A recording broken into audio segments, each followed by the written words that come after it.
If you or a loved one are trying to find all the supports you can while living with ADHD, this video is for you. My name's Natalie Baker. I'm a licensed psychotherapist and neurofeedback trainer. And today I want to talk a little bit about thinking about supporting that ADHD brain from a holistic point of view.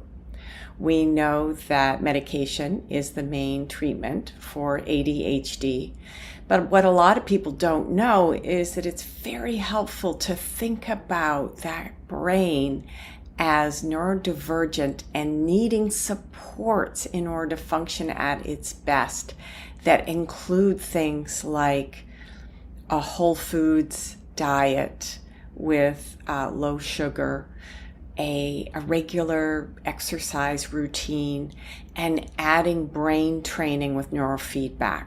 So I'm going to talk to you about the last one, which is the neurofeedback piece. So with the ADHD brain, we know that it's prone to have that reactive, impulsive part firing more than it needs to. The prefrontal cortex, which is our planner self, our think before we speak self, that part of the brain tends to be less active, and the habitual patterns of that ADHD brain require all sorts of supports, including brain training. So the brain training piece is really about giving feedback to that automatic functioning brain that is wired in such a way that we get these frustrating symptoms to help it see what it's doing that's maladaptive.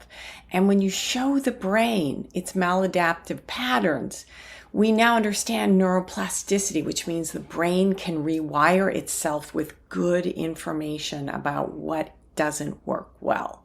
And so that's what we're doing with the neurofeedback. It's non-invasive, it's safe, and it's basically a teaching tool to show the brain in real time what is maladaptive, that brain can look at and recognize as such, and then it can go to work to rewire itself to be calmer, to have the prefrontal cortex working when we need it to work, which means we can focus when there's work in front of us.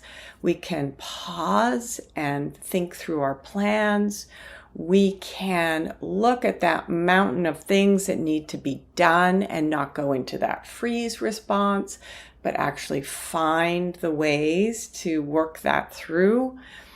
So neurofeedback, regular exercise, a healthy diet, as well as some executive functioning, strategies. So learning what are the strategies for planning and organizing and prioritizing. That can be another really important tool in the toolkit for helping someone thrive in their life who has ADHD.